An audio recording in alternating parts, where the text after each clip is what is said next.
Hello बच्चों, कैसे हैं आप सब। देखिए, कल हम लोगों ने डिस्कशन किया था इलेक्ट्रिक चार्जेस और इलेक्ट्रिक चार्जेस की प्रॉपर्टीज़ के बारे में, ठीक है ना। तो चीज़ों को आज आगे बढ़ाते हैं और आज का टॉपिक होगा हमारा इलेक्ट्रिक करंट के ऊपर। Actually this is the most important topic of this chapter.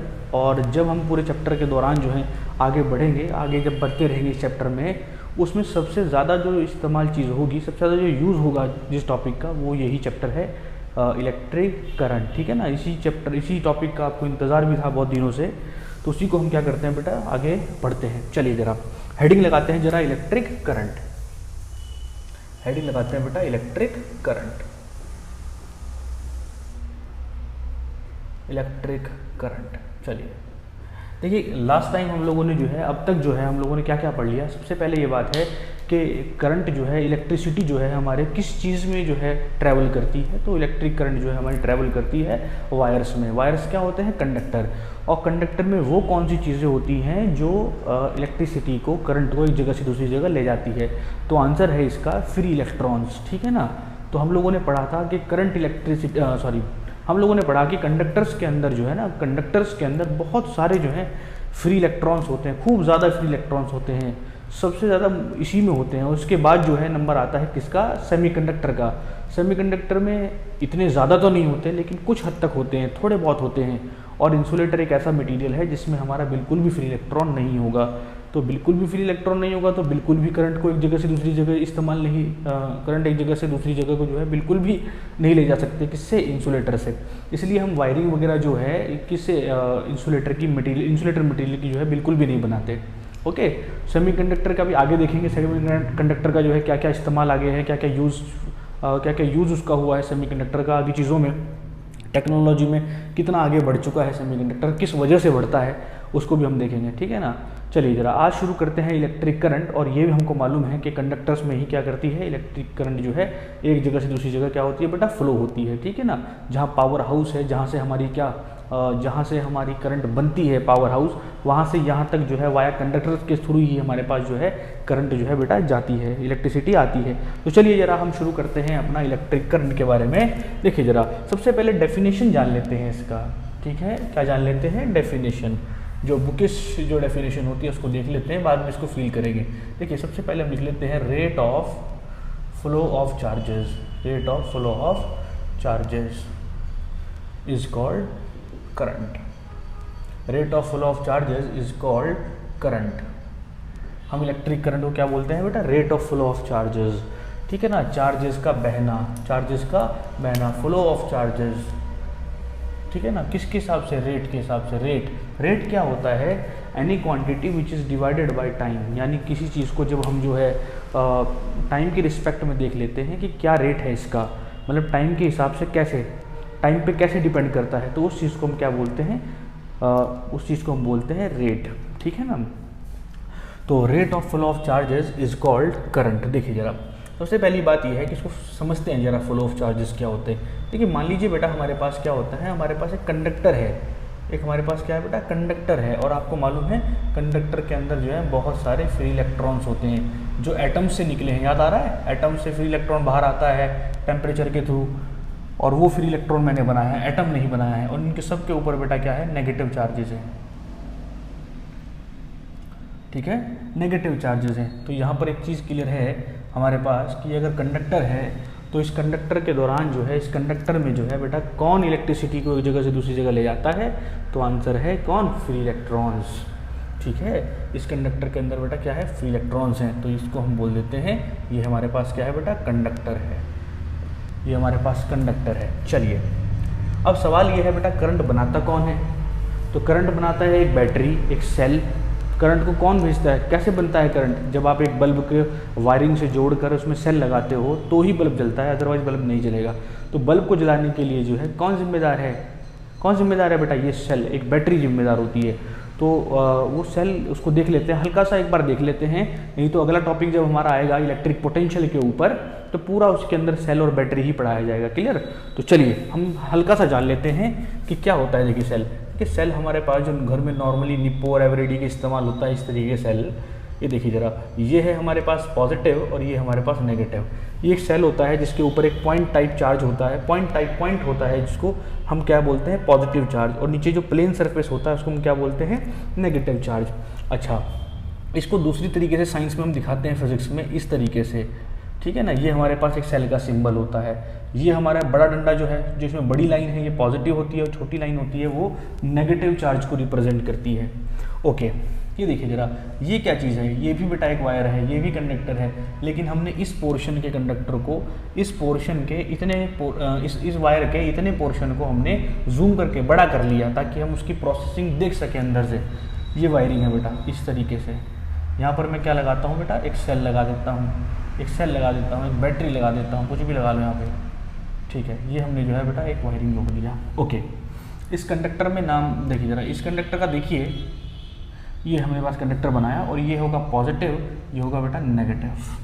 जिस तरीके से ये कंडक्टर है तो बेटा ये भी कंडक्टर होगा, ये सारा कंडक्टर है। एक्चुअली ये इस तरीके से है बेटा, ये हमारे पास सेल हो गया और इस तरीके से हमारे पास ये पूरा वायर हमने लगा दिया, ठीक है ना। तो ये पूरा क्या है बेटा, कंडक्टर है। क्या बेटा, ये पूरा कंडक्टर है। तो हमने इस पोर्शन को थोड़ा सा बड़ा करके देख लिया ताकि हम देख सके कि इसके अंदर क्या हो रहा है ऐसा, ठीक है ना। तो ये हम इस तरीके से लगाते हैं। देखिए, इस पूरे कंडक्टर के अंदर क्या होंगे बेटा, फ्री इलेक्ट्रॉन्स होंगे। क्या होंगे, फ्री इलेक्ट्रॉन्स होंगे, जिन पर कैसा चार्ज है बेटा, नेगेटिव चार्ज होता है। जिन पर कैसा चार्ज होता है, नेगेटिव चार्ज होता है। अब बताइए कि इस नेगेटिव के कारण जो है, ये नेगेटिव इलेक्ट्रॉन्स जो होते हैं फ्री, इनको क्या मिलेगा, आपको मालूम है ना, सेम चार्जेस जो है रिपेल करते हैं एक दूसरे को। तो इसने इसको क्या कर दिया बेटा, रिपेल कर दिया। इस रिपल्शन के कारण ये आगे बढ़ेगा और ये इसको टक्कर मारेगा, ये इसको कोलिजन करेगा। पढ़ा है ना आप लोगों ने कोलिजन, ये इसको धक्का मारेगा और धक्का मारने से ये इसको धक्का देगा, ये इससे अगले वाले इलेक्ट्रॉन को धक्का देगा। ऐसे करते करते करते करते जो है सारे इलेक्ट्रॉन जो है बेटा इस तरफ भागना शुरू हो जाएंगे, ठीक है। हम ये भी कह सकते हैं इस नेगेटिव के कारण इलेक्ट्रॉन क्या हुआ बेटा, रिपेल होने के कारण ऐसे करके ऐसे करके ऐसे करके ऐसे करके यहाँ से इस पॉजिटिव पर जाते हैं। तो इलेक्ट्रॉन जो है नेगेटिव से पॉजिटिव की तरफ जाते हैं। क्यों, क्योंकि इलेक्ट्रॉन जो है खुद नेगेटिव होते हैं और खुद अगर नेगेटिव है तो किस पर अट्रैक्ट करेंगे, वो पॉजिटिव पर। तो इलेक्ट्रॉन की चलने की डायरेक्शन क्या हो गई, नेगेटिव से पॉजिटिव की तरफ, ठीक है ना। खुद इलेक्ट्रॉन कैसे होते हैं, नेगेटिव होते हैं, तो किसकी तरफ जाने की कोशिश करेंगे, पॉजिटिव की तरफ। तो मैं यहाँ लिख लेता हूँ, in conductors flow of electrons is from negative, ये है टर्मिनल, क्या बोलते हैं बेटा इसको, टर्मिनल, किनारा, ठीक है ना। नेगेटिव टर्मिनल टू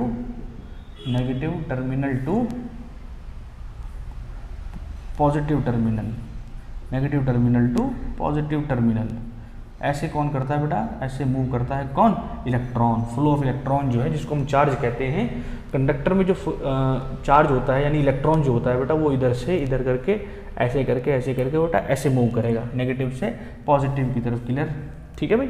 अच्छा, ठीक है, जब ये मूव करेगा बेटा तो ये सारे के सारे जितने चार्जेस हैं बेटा, ये सब पॉजिटिव की तरफ खिसकना शुरू हो जाएंगे। तो ये भी इधर मूव करेगा, इधर मूव करेगा, ऐसे करके मूव करेंगे बेटा, ये सब पॉजिटिव की तरफ मूव करेंगे।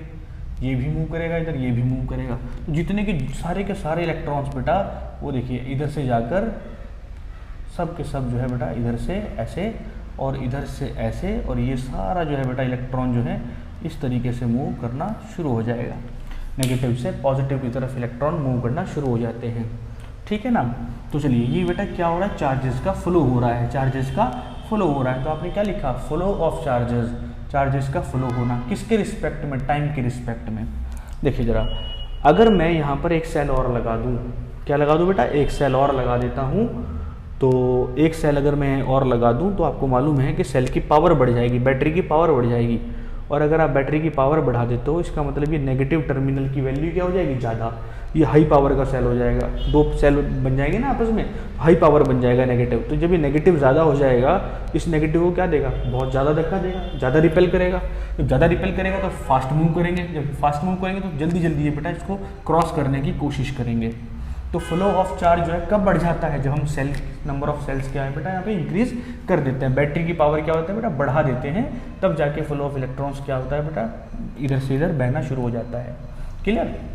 तो ये तो चार्ज फ्लो हो रहा है इधर से इधर, ठीक है ना, इसी को हम बोलते हैं फ्लो ऑफ चार्जेस। और टाइम की रिस्पेक्ट में, यहाँ से यहाँ इलेक्ट्रॉनों को जाने के लिए क्या लग रहा होगा बेटा, टाइम। जब एक इलेक्ट्रॉन जो है यहाँ से लेकर ऐसे करके ऐसे जाता है तो इसमें यहाँ से जाने यहाँ तक जाने में एक क्या लग रहा होगा, एक टाइम पीरियड लगता है, टाइम खर्च होता है उसको यहाँ से यहाँ तक जाने में टाइम लगता है, समय लगता है। तो हम क्या कहेंगे कि इसकी डेफिनेशन क्या बनती है, फिर हम इसकी बात करते हैं इलेक्ट्रिक करंट। तो इलेक्ट्रिक करंट जो होगा बेटा, इलेक्ट्रिक करंट जिसका सिंबल होता है बेटा आई, इसका सिंबल होता है आई, हम किसी सिंबल से दिखाते हैं बेटा, आई से। तो electric current is equals to flow of charges, तो यहाँ लिखेंगे flow of total charges, flow of total charges upon time taken, time taken. Electron जितना समय यहाँ से यहाँ तक जाने में ले रहा होगा वो नीचे आ जाएगा, और जितने इलेक्ट्रॉन्स फ्लो हो रहे हैं यानी फ्लो ऑफ किसका, टोटल चार्ज, टोटल चार्ज का जो फ्लो हो रहा है वो यहाँ पर, और नीचे क्या आ जाएगा, टाइम। यही हमारा क्या बन जाएगा, इलेक्ट्रिक करंट। अब बताइए flow of total charge, total charge को किससे रिप्रेजेंट करते हैं, कल बताया था क्यू से रिप्रेजेंट करते हैं, और टाइम किससे रिप्रेजेंट करेंगे, स्मॉल टी से। तो आई का फॉर्मूला क्या बन गया, I is equals to Q upon T, ये बन जाता है बेटा फॉर्मूला। ये है वो करंट, ये है करंट। बेसिकली जो हमारे जो घरों में आ रही है लाइट, जो आप लोग इस्तेमाल करते हो सेल से मोटर वोटर चलाने में, वो जो करंट होता है वो एक्चुअली क्या होता है, वो फ्लो ऑफ चार्जेस होता है, ठीक है ना। करंट कुछ नहीं है बल्कि फ्लो ऑफ चार्जेस है। इस वायर में जो पावर हाउस है जहाँ से करंट बन रहा है, वहाँ से लेकर यहाँ तक जो है इलेक्ट्रॉन बेटा मूव कर रहे होंगे, इलेक्ट्रॉन मूव करते होंगे तो तभी क्या बन रहा होगा, करंट बन रहा होगा, ठीक है ना। तो बेसिकली रेट ऑफ जो फ्लो ऑफ चार्जेस जो होता है, यानी एनी क्वांटिटी, यानी जो क्यू हमारे पास क्वांटिटी है, इसको किससे डिवाइड कर दिया, टाइम से। तो क्या बन गया, रेट। किसका रेट बन गया, इसका रेट बन गया। Any quantity which is divided by time is called current. यानी ये जो क्वांटिटी है चार्ज हमारे पास, उसको हमने टाइम से डिवाइड कर दिया तो रेट बन गया। किसका रेट बन गया, चार्ज का रेट बन गया। तो rate of flow of charges is called electric current. ठीक है बेटा, ये हमारे पास क्लियर होती है बात कि करंट जो है क्यू बाय टी होता है। अच्छा, हम जानते हैं कि अगर और इसमें थोड़ा सा एनहेंसमेंट किया जाए, मान लो हमारे पास टोटल चार्ज हमको मालूम नहीं है, टोटल चार्ज हमको मालूम नहीं है, तो हम क्या करते हैं, हमको मालूम है क्यू इज इक्वल्स टू क्या होता है बेटा, एन इंटू ई, ठीक है ना, यही पढ़ा है हम लोगों ने। इसमें एन क्या होता है बेटा, नंबर ऑफ चार्जेस, एन क्या होता है, नंबर ऑफ चार्जेस, और ई क्या होता है, वैल्यू ऑफ, या ई का डायरेक्ट लिख लेते हैं, ई क्या होता है बेटा, value of one charge 1.6 into 10⁻⁻19 coulomb. ये वैल्यू होती है किसकी, इलेक्ट्रॉन पर चार्ज की। और कैसा वैल्यू है, नेगेटिव, ठीक है ना। इलेक्ट्रॉन पर कितना चार्ज होता है, एक इलेक्ट्रॉन पर इतना चार्ज होता है, नेगेटिव वाला होता है। और क्योंकि हमें नेगेटिव पॉजिटिव नहीं, हमें सिर्फ वैल्यू देखनी है, तो हम नेगेटिव को यहाँ से हटा देते हैं। तो ई का वैल्यू कितना हुआ, 1.6 10⁻⁻19, और नंबर ऑफ चार्जेस। तो आई का फॉर्मूला क्या बन जाएगा, I is equals to N E by T. ये भी हमारे पास ई का फॉर्मूला है, ठीक है ना। तो बेसिकली बेसिक फॉर्मूला इसको याद रखें, उससे ही काम बन जाएगा हमारा। चलिए जरा अब बात करते हैं इसका यूनिट का, इलेक्ट्रिक करंट की जरा यूनिट की बात, किस चीज़ में इलेक्ट्रिक करंट को नापते हैं। तो चलिए जरा फॉर्मूला लिख लेते हैं। तो I is equals to Q upon T. तो बताइए क्यू का यूनिट क्या होगा, क्यू किस चीज़ में नापते हैं, क्यू क्या है, टोटल चार्ज, और चार्ज का यूनिट क्या होता है बेटा, कूलम होता है, अपॉन टाइम किस चीज़ में नापते हैं, दिस इज कॉल्ड सेकेंड। तो करंट किस चीज़, करंट का यूनिट क्या बन गया, कूलम पर सेकेंड। किस चीज़ का बन गया बेटा, कूलम पर सेकेंड। इसी को शॉर्टकट नाम में हम बोलते हैं एम्पियर। क्या बोलते हैं बेटा, एम्पियर।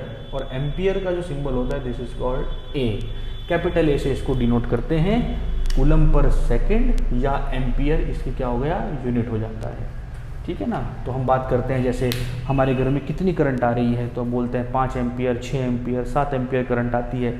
जो आपके स्विच होते हैं ना, स्विच जो घरों में जिसको हम ऑन ऑफ करते हैं, वो स्विच का भी अपना क्या होता है, एम्पियर लेवल होता है कि ये 5 एम्पियर तक का बटन है, ये 6 एम्पियर तक का बटन है, मतलब इसमें केवल इतनी एम्पियर तक की करंट को हम क्या कर सकते हैं बेटा, भेज सकते हैं। Clear, okay. तो I is equals to C upon S, यानी कूलम पर सेकेंड, और एम्पियर इसका नाम होता है, ठीक है ना, ओके ठीक। ये बात आप ध्यान रखिएगा, यूनिट ध्यान रखिएगा। दूसरा कि कंडक्टर के अंदर जो है बेटा इलेक्ट्रॉन कहाँ से कहाँ फ्लो करते हैं, नेगेटिव से पॉजिटिव की तरफ फॉलो करते हैं, नेगेटिव से पॉजिटिव की तरफ फॉलो करते हैं। तो अब बात करते हैं डायरेक्शन की, डायरेक्शन की बात करते हैं, direction of current, direction of current. इसको देखिएगा जरा, इलेक्ट्रॉन बेटा किधर से किधर जा रहे हैं, तो आंसर है सर नेगेटिव से पॉजिटिव की तरफ। कौन जा रहा है, इलेक्ट्रॉन जा रहे हैं नेगेटिव टर्मिनल से पॉजिटिव की तरफ। तो जब हम करंट को देखते हैं, आगे इंस्ट्रूमेंट आएगा बेटा करंट को चेक करने वाला, करंट की डायरेक्शन को देखने वाला इंस्ट्रूमेंट भी आएगा, तो उससे हमें पता लगता है करंट जो है ना बेटा, करंट जाएगा पॉजिटिव से नेगेटिव की तरफ। इलेक्ट्रॉन का फ्लो जा रहा है ऐसे नेगेटिव से पॉजिटिव, करंट जाएगा पॉजिटिव से नेगेटिव की तरफ। तो हम इसको ऐसे बना लेते हैं, करंट को बेटा ऐसे बनाते हैं, देखो पॉजिटिव टर्मिनल है ना, इससे ऐसे निकालते हैं करंट, ऐसे करके ऐसे, और यहाँ से ऐसे करके घूम के वापस इधर और वापस इधर, ऐसे पॉजिटिव से नेगेटिव की तरफ क्या बहता है बेटा, करंट। देखिए जरा, ये हमारे पास एक सेल है, एक सेल है, ये वायर हो गया, तो करंट की डायरेक्शन अगर मैं कहूँ क्या होगी, तो आंसर है ये पॉजिटिव होता है, ये नेगेटिव, और इससे करंट निकालो ऐसे करके, यहाँ से ये, यहाँ से ये, यहाँ से ये, और यहाँ से ये है बेटा करंट का डायरेक्शन। और कोई पूछेगा इलेक्ट्रॉन का डायरेक्शन क्या होता है, तो उल्टा मान लो। तो करंट का डायरेक्शन क्या होता है, opposite, opposite of flow of electrons, electron के बहने की उल्टी दिशा में जो है हमारी करंट की डायरेक्शन होती है। तो आंसर है positive to negative terminal, positive to negative terminal always. इसको ध्यान रखिएगा, positive terminal to negative terminal always. Okay now अब देखते हैं जरा, ध्यान रखिएगा एक बात और। देखिए मैं कहता हूँ आपको we have a 5 ampere current, हमारे पास एक वायर में 5 एम्पियर करंट जा रही है, कितना, 5 एम्पियर करंट। तो 5 एम्पियर करंट जब मैं आपको कहूँगा तो 5 क्या चीज़ होता है, 5 क्या है, एक वैल्यू है। जैसे आपने कहा 5 और 10 एम्पियर, दोनों में से बड़ा कौन है, सिंपल यही है, आपने कैसे पहचाना, 10 से। तो ये जो 10 एम्पियर करंट है ये मैग्नीट्यूड में ज़्यादा है, यानी वैल्यू ज़्यादा है इसकी। और तो जब आप नंबर देखते हो तो आप बताते हो वैल्यू, मैग्नीट्यूड, तो इसके पास मैग्नीट्यूड भी होता है 5 एम्पियर, 6 एम्पियर, 7 एम्पियर, तो ये हमारे पास मैग्नीट्यूड भी है। दूसरा डायरेक्शन भी यहाँ होता है, ठीक है ना, डायरेक्शन भी है हमारे पास, ये है। तो ये कैसा क्वांटिटी होना चाहिए था, ये होना चाहिए था वेक्टर क्वांटिटी, ठीक है ना, जिसके पास मैग्नीट्यूड भी हो, जिसके पास वेक्टर भी हो, ये वेक्टर क्वांटिटी होना चाहिए, सॉरी डायरेक्शन भी हो और मैग्नीट्यूड भी, वो वेक्टर क्वांटिटी होना चाहिए था। लेकिन इसके बावजूद भी ये एक स्केलर क्वांटिटी है, इसको ध्यान रखिएगा, ये एक स्केलर क्वांटिटी है, very very important, scalar quantity है, स्केलर क्वांटिटी होती है बेटा, ये स्केलर क्वांटिटी है, ठीक है ना, इसको ध्यान रखेंगे। करंट जो है हमारे पास बेटा क्या होता है, स्केलर क्वांटिटी होता है। डायरेक्शन क्या होती है, पॉजिटिव से नेगेटिव की तरफ। अब समझिए स्केलर क्वांटिटी क्यों है, तो वेक्टर होने के लिए एक और चीज़ मैटर करती है बेटा, ध्यान रखिएगा। वैसे इसका एग्जाम्पल मतलब इसका जो रीज़न है वो आप लोगों के लेवल का नहीं है, लेकिन फिर भी आप थोड़ा बहुत कोशिश करिएगा कि क्या पता समझ में आ जाए। तो देखिए जरा, मान लीजिए हमारे पास एक बेटा करंट है, एक वायर है ये करके, जिसमें बेटा 5 एम्पियर करंट जा रहा है, एक वायर है जिसमें 5 एम्पियर करंट जा रहा है बेटा, इस ठीक है, ये है वायर नंबर 1। एक दूसरा वायर है बेटा जो इधर से जा रहा है, ऐसे करके वायर जा रहा है, इसमें जा रहा है बेटा 2 एम्पियर करंट, ठीक है ना, तो ये है वायर नंबर 2। ये दोनों मिलकर एक ही पॉइंट पर मिल जाते हैं। फिर हम क्या करते हैं बेटा, एक तीसरा वायर लगा देते हैं ऐसे ही, जिसमें से करंट जा रहा है। तो सवाल ये है कि कितना कर जाएगा, तो बेटा इस वायर में कितना है 5 एम्पियर, इसमें कितना है 2 एम्पियर, दोनों आपस में मिल जाएंगे। जो 2 वायर आपस में जुड़ जाते हैं, जो तीसरा वायर वहाँ से निकला हुआ है उसमें करंट का वैल्यू 5 और 2 यहाँ पर 7 एम्पियर आ जाता है। फिर से देखिए 2 और 5 7 एम्पियर, तो इसमें कितना एम्पियर जा रहा है बेटा 7। अब सवाल ये है कि अगर इनमें से किसी भी वायर की डायरेक्शन बदल दूँ, मान लो ये वाला वायर जो है यहाँ ना होकर इसको मैं ऐसे मान लेता हूँ 5 एम्पियर, तो 5 एम्पियर अभी भी, 2 एम्पियर अभी भी कितना आंसर कितना आएगा 7 एम्पियर। मतलब किसी भी वायर की डायरेक्शन को चेंज करने पर अगर नेट वैल्यू में कोई फर्क ना पड़े तो वो क्वांटिटी स्केलर क्वांटिटी होता है। ऑलवेज रिमाइंड दैट, वो क्वांटिटी कैसा होगा, और स्केलर क्वांटिटी होगा। इसी वजह से ये हमारे पास करंट क्या होता है, एक स्केलर क्वांटिटी होता है। समझ में आई बात, चलिए ध्यान रखिएगा। डायरेक्शन होने के बावजूद भी जिसके पास क्या होता है, स्केलर जो डायरेक्शन और मैग्नीट्यूड होने के बाद भी वो चीज़ क्या है, स्केलर क्वांटिटी होता है। आइदर होना नहीं चाहिए था लेकिन फिर भी है। ओके, और यूनिट कौन सी होती है करंट की? और यूनिट कौन सी होती है? एक कूलम पर सेकंड होता है, एक एम्पियर होता है। अब ये तो एम्पियर तो एक बड़ी यूनिट हो गई, मतलब एक नॉर्मल यूनिट हो गई एक तरीके, जिसको हम एसआई सिस्टम बोलते हैं। क्या बोलते हैं बेटा? एसआई सिस्टम में बोलते हैं। अब और भी बेटा चीज़ें होती हैं, वैसे और भी चीज़ें हैं। मान लीजिए बेटा ये एम्पियर है, क्या है बेटा? ये 1 एम्पियर में करंट ये मान लेता हूँ। तो इससे छोटी करंट कौन सी होती है? जैसे सबसे बड़ा स्केल हमारा क्या होता है उसमें एसआई यूनिट में हम लेंथ किस में नापते हैं बेटा? मीटर में नापते हैं। नाप तो किलोमीटर में भी सकते थे बेटा, लेकिन नापते किस में है? मेजर किस में करते हैं? मीटर में करते हैं। तो अपना इंटरनेशनल सिस्टम ने एक क्या बनाया हुआ है बेटा? एक पैटर्न बनाया हुआ है, उसको हमने याद रखना है कि करंट को किस चीज़ में नापेंगे बेटा? एम्पियर में। जैसे मीटर में नापते हैं हम लेंथ को, तो मीटर से छोटी यूनिट भी होती है सेंटीमीटर, मिलीमीटर, मीटर से बड़ी भी होती है किलोमीटर, ठीक है ना, इस तरीके से। इसी वजह से हम जो है ये करते हैं कि एम्पियर से अगर छोटी यूनिट देखा जाए तो एक आती है बेटा milliampere, small m capital A, ठीक है ना, मिली एम्पियर। 1 एम्पियर कितना हुआ बेटा? Milliampere. और कितना होगा बेटा? 10 की पावर -3 मिली एम्पियर। 1 एम्पियर में कितना एम्पियर हो गया? सॉरी, इसको ऐसे याद रखिएगा, एम्पियर से छोटा क्या होता है? Milli ampere. मिली एम्पियर से छोटा क्या होता है बेटा? माइक्रो एम्पियर, जिसका सिंबल होता है म्यू।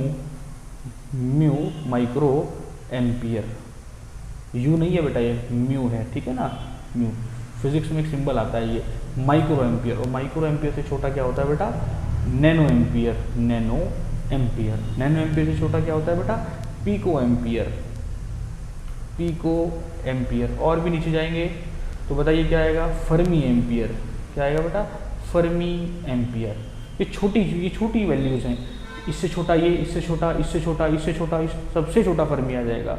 अच्छा, बड़ी यूनिट की बात करूंगा तो क्या आएगा बेटा? Kilo ampere. याद आ रहा है? किलोमीटर आता है, मीटर के बाद किलोमीटर, उसके बाद आता है बेटा मेगा मीटर। तो मेगा मतलब कैपिटल M, मेगा एम्पियर, यहाँ मेगा एम्पियर आ गया। तो किलो एम्पियर, मेगा एम्पियर, फिर गीगा एम्पियर, उसके बाद बेटा टेरा एम्पियर। इस तरीके से बेटा चीज़ों को कैलकुलेट किया जाता है, ठीक है ना। इधर देखिए, अगर मैं एम्पियर से यहाँ में जाऊँ तो बताइए, ये है बड़ी क्वांटिटी, ये है छोटी क्वांटिटी। तो यहाँ से यहाँ जाऊँगा तो वैल्यू ज़्यादा आएगी, यहाँ से यहाँ जाऊँगा तो वैल्यू छोटी आएगी। तो यहाँ से यहाँ जब जाएंगे तो 10 की पावर -3 से मल्टीप्लाई कर देंगे, ठीक है ना। और जब यहाँ से यहाँ जाएंगे तो वैल्यू कितना आएगा? 10 की पावर -6 से मल्टीप्लाई कर देंगे। तो यहाँ 10 की पावर -3, 10 की पावर -6, 10 की पावर -9 और 10 की पावर -12, 10 की पावर -15। इधर जाएंगे 10 की पावर +3, 10 की पावर बेटा कितना? 10 की पावर 6 और 10 की पावर 9 और 10 की पावर 12। इस तरीके से चीज़ों को बेटा क्या किया जाता है? कैलकुलेट किया जाता है। इस तरीके की चीज़ें बेटा आगे बढ़ती हैं, ठीक है ना। तो चलिए उसको हम याद कर लेते हैं। इसको रफ करके हम कुछ चीज़ें अपनी याद रखनी है बेटा अपने न्यूमेरिकल पर्पज़ के लिए। देखिए ज़रा, 1 milliampere is equal to 10 की पावर -3 एम्पियर। देखिए ये बड़ा यूनिट होता है, ये छोटा यूनिट है। छोटे से बड़े में जाएंगे तो 10 की पावर माइनस में आएगा। इसको अगर मैं लिखना चाहूँ तो कैसे लिख सकता हूँ? 1/10 की पावर 3। 10 की पावर 3 को सॉल्व करता हूँ तो क्या आएगा? 1/1000, यानी 1 एम्पियर के 1000 हिस्से करता हूँ, उसमें से 1 पार्ट जो होगा वो 1 एम्पियर होगा, ठीक है ना। आपने इतना डिटेल में नहीं जाना है, सीधा सीधा याद रखना है। 1 milliampere is equal to 10 की power -3। 1 microampere is equal to 10 की power -6 ampere. 1 nanoampere is equal to 10 की पावर -9 एम्पियर। बाकी और नीचे जाएंगे तो और हो जाएगा। बड़ी यूनिट की बात करता हूँ तो 1 किलो एम्पियर में कितना होगा? 10 की पावर +3 एम्पियर। 1 मेगा एम्पियर में जाऊँगा तो 10 की पावर कितना बेटा? 6 एम्पियर। ये जो है बेटा आप लोगों ने क्या करना है? इनको लर्न करना है। न्यूमेरिकल के लिए जो है बेटा ये इंपॉर्टेंट चीज़ें होती हैं, ठीक है ना। ये सारे ये सारे ऐसा यूनिट होते हैं बेटा, ऐसा यूनिट। और ये हमारी फर्दर यूनिट्स होती हैं दूसरे वाली। तो इसको हमने क्या सबसे पहले क्या करना है? किसी भी चीज़ को किस में कन्वर्ट करना है? पहले ऐसा यूनिट में कन्वर्ट करना है, तब जाके क्वेश्चन आगे सॉल्व होगा। चलिए, ये है हमारे पास करंट की डिटेल। तो याद हुआ? चीज़ें समझ में आई? सबसे पहले क्या होता है? Rate of flow of charges is called current. तो हमने फार्मूला क्या बनाया? I is equals to flow of charges upon time.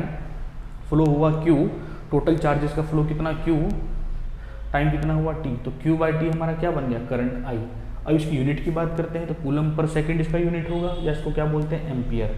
Direction क्या होती है करंट की, पॉजिटिव से नेगेटिव की तरफ, और इलेक्ट्रॉन की क्या होती है, नेगेटिव से पॉजिटिव की तरफ हमारे पास डायरेक्शन होती है जरा, ठीक है ना। ये हुआ इलेक्ट्रिक करंट के बारे में। और चीज़ें जानिए जरा इसके बारे में। अब करंट को मेजर करने वाला बेटा डिवाइस देखिए जरा, तो हेडिंग लगाएंगे current measuring device, current measuring device. Current measuring device हमारे पास होता है बेटा एमीटर। क्या होता है बेटा, एमीटर बोलते हैं उसको, एमीटर। इसका फुल नेम होता है ampere, ampere meter, ampere meter. Ampere का मतलब होता है करंट, मीटर को नापने वाला, तो एम्पियर मीटर, तो इसका शॉर्टकट नाम हो गया ए एम, यहाँ से ले लिया, मीटर यहाँ से ले लिया, तो एमीटर बन गया, ठीक है ना, एमीटर। लेबोरेटरी में आपने देखा होगा इस तरीके से कि ये आपके पास एक बॉक्स होता है इस तरीके का, यहाँ पर 2 स्विच होते हैं, और यहाँ पर बेटा यहाँ पर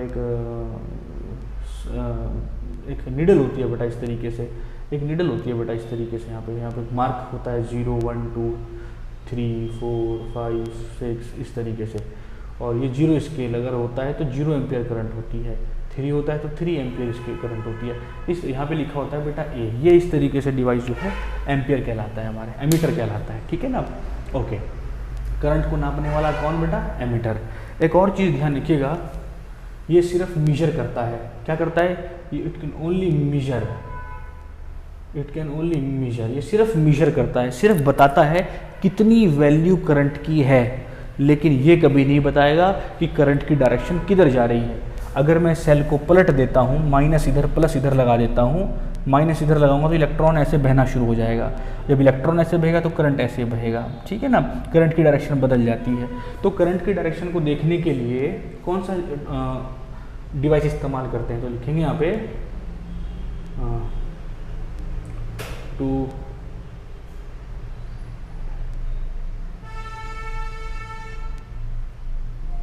to show the direction of current, to show the direction of current,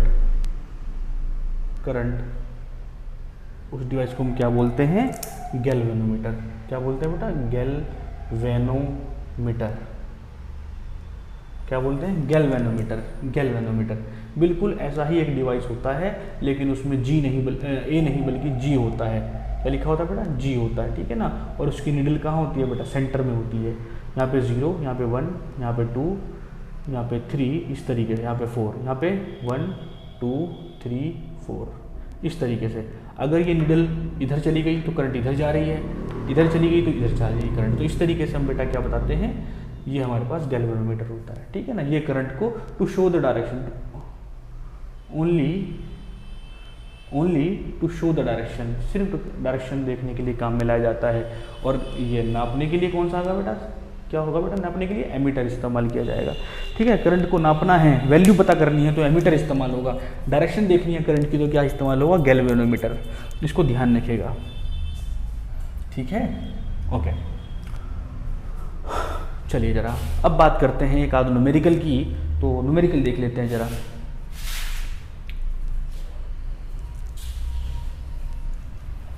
numerical देख लेते हैं बेटा। इसके ऊपर काफ़ी सारे क्वेश्चंस बेटा यहाँ से पूछे जाते हैं, और ध्यान रखिएगा अपनी एनसीईआरटी से भी बेटा टॉपिक क्लियर करने की कोशिश करेंगे। चलिए जरा एक क्वेश्चन कर लेते हैं। मान लो क्वेश्चन बेटा ये है आपके पास, find the value of current, find the value of current in a wire,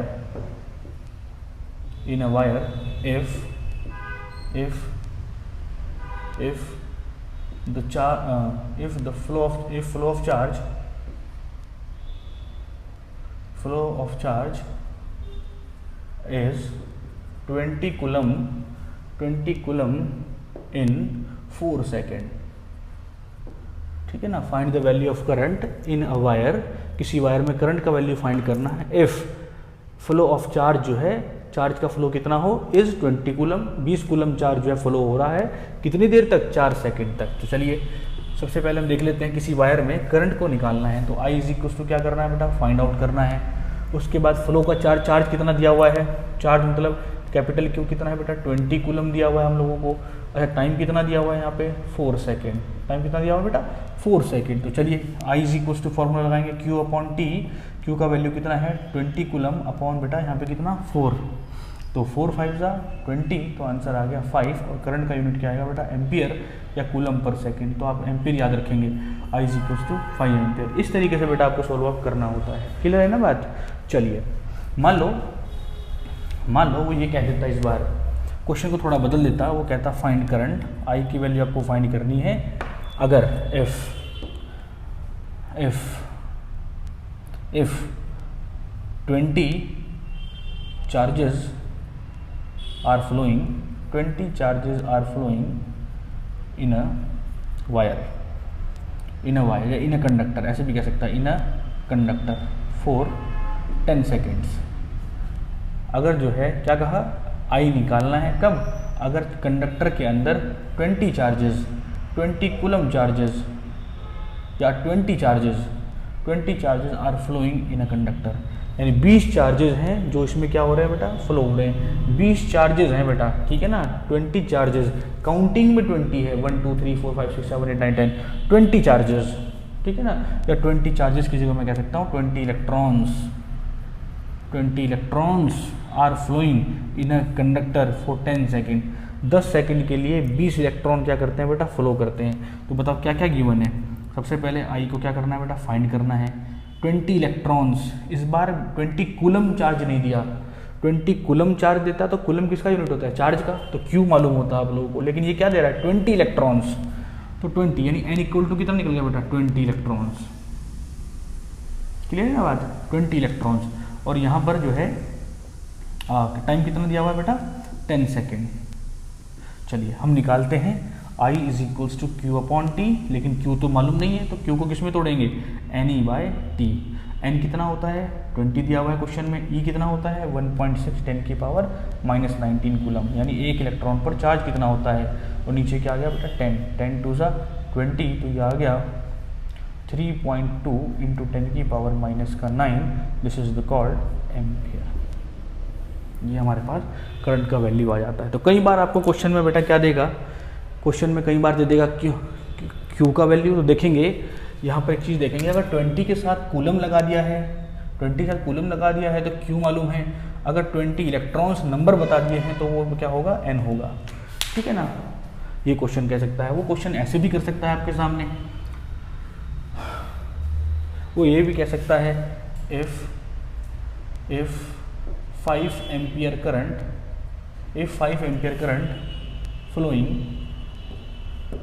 flowing in a wire for 10 seconds,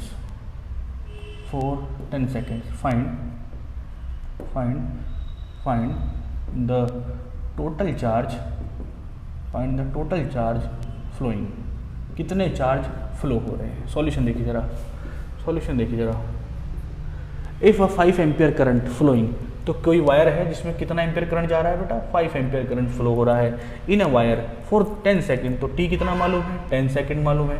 clear है ना बात, 10 सेकेंड मालूम है, कि ऐसे भी दिखाते हैं 10 सेकेंड। तो क्या बताना है, टोटल चार्ज बताना है, यानी आपको क्या फाइंड करना है, Q is equals to find करना है। फॉर्मूला क्या लगाएंगे, I is equals to Q upon T, Q का वैल्यू निकालेंगे क्रॉस मल्टीप्लाई करके, तो क्यू इज इक्वल्स टू क्या होगा, आई टी, आई का वैल्यू बताइए 5 इंटू टी कितना है 10 सेकेंड, तो आंसर कितना आया 50। क्यू का यूनिट क्या होगा, कूलम, तो 50 कूलम चार्ज जो है बेटा उसमें फ्लो हो रहा होगा। तो कई बार जो बेटा आपको ध्यान रखिएगा, I is equals to Q by T, तो कई बार बेटा आप लोगों को आई देगा और टी देगा, आपको क्यू पूछ लेगा। कई बार क्वेश्चन में जो है, कई बार most of the time Q दे देगा, टी दे देगा, तो आई पूछ लेगा। कई बार ये दोनों दे देंगे, ये पूछ लेगा। कई बार बेटा आपको क्या है बेटा, यहाँ पर नंबर ऑफ चार्जेस पूछ लेगा कि कितने चार्ज फ्लो हो रहे हैं, तो आई मालूम होगा, टी मालूम होगा, ई हमको पता ही होता है, एन पूछ लेगा। तो बेसिकली ये चीज़ें जो हैं वो बार बार जो है क्वेश्चन को मैनिपुलेट करेगा। बस 3-4 तरीके ही होते हैं क्वेश्चन के, उसी को आगे पीछे घुमा के वो क्वेश्चन बनाएगा, ठीक है ना। तो ये है बेटा हमारा बेसिकली करंट के ऊपर डिस्कशन। और जो है इसको और डिटेल में जानने के लिए आप एक काम करेंगे, अपनी एनसीईआरटी से जो है बेटा, एनसीईआरटी से क्या करेंगे, रीडिंग करते रहेंगे, और आपके पास जो रेफरेंस बुक है उससे भी पढ़ाई करते रहेंगे। क्लियर है ना बात? तो चलिए खैर नेक्स्ट टॉपिक में हम लोग मिलेंगे अगले टॉपिक की तरफ। अगले टॉपिक हम पढ़ेंगे इलेक्ट्रिक पोटेंशियल्स या उससे रिलेटेड कुछ चीज़ें, ठीक है ना। तो चलिए कॉपी कर लीजिए इसको।